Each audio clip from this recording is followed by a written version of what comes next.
Hello and welcome to global academy. Narcotics control bureau, जिसको short में NCB कहा जाता है, आजकल आर्यन खान केस की वजह से काफ़ी न्यूज़ में है। इससे रिलेटेड आज हम पूरा डिटेल में डिस्कशन करने जा रहे हैं कि नारकोटिक कंट्रोल ब्यूरो ये क्या एजेंसी है, कब इसको एस्टेब्लिश किया गया, ये कैसे फंक्शन करती है, और इससे रिलेटेड एनडीपीएस एक्ट, इसके बारे में भी आज हम पूरा डिटेल में डिस्कशन करने जा रहे हैं। आगे चलने से पहले आपसे रिक्वेस्ट है हमारे चैनल को सब्सक्राइब करें। Narcotic drugs and psychotropic substance, इससे रिलेटेड जो नेशनल पॉलिसी है ये बेस्ड है directive principles of state policy के ऊपर, और ये it is content in article 47 of Indian constitution. ये जो आर्टिकल है 47 that is content in directive principles of state policy, ये स्टेट को डायरेक्ट करता है कि जो भी इंटॉक्सिकेटिंग ड्रग्स हैं that are injurious to health, इनसे रिलेटेड प्रोहिबिशन ऑफ कंजम्पशन लाया जाए। इसी आर्टिकल को सामने रखते हुए एक एक्ट बनाया गया इन 1985 जिसका नाम है narcotics drugs and psychotropic substances act, जिसको एनडीपीएस एक्ट कहा जाता है, and it came into effect from 14 November 1985। और ये इसमें जो भी पावर्स एंड फंक्शन है they are exercised by central government under this act. और इसी एक्ट को सामने रखते हुए गवर्नमेंट ऑफ इंडिया ने नारकोटिक्स कंट्रोल ब्यूरो इसको कॉन्स्टिट्यूट किया ऑन 17 मार्च 1986।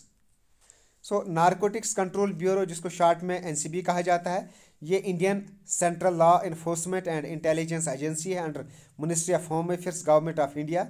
और ये जो एजेंसी है ये drug trafficking and use of illegal substances under the provision of narcotic drugs and psychotropic substances act, इनको कम्बैट करना, ये इसका काम है इस एजेंसी का। एनसीबी का मोटो है इंटेलिजेंस एनफोर्समेंट एंड कोऑर्डिनेशन। इसकी फॉर्मेशन हुई थी 17 मार्च 1986। प्राइमरी गवर्निंग बॉडी इसकी government of India and secondary governing body ministry of home affairs. Headquarter है इसके न्यू दिल्ली में। मिनिस्टर रेस्पॉन्सिबल अमित शाह, जो इस वक्त मिनिस्टर ऑफ होम अफेयर्स हैं, एंड सत्य नारायण प्रधान, ये हैं इस वक्त डायरेक्टर जनरल ऑफ एनसीबी। इस ऑर्गेनाइजेशन से रिलेटेड जो भी ऑफिसर्स होते हैं they are drawn from IRS यानी Indian revenue service, Indian police service and paramilitary forces.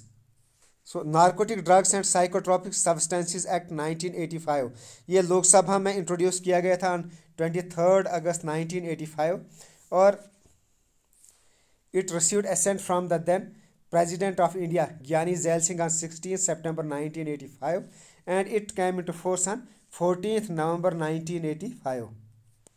इस एनडीपीएस एक्ट को अभी तक 3 बार अमेंड किया गया है। पहली बार किया गया था इन 1985, second time it was amended on 2001, और लास्ट टाइम जो इसमें अमेंडमेंट हुई थी वो हुई थी इन 2014 को।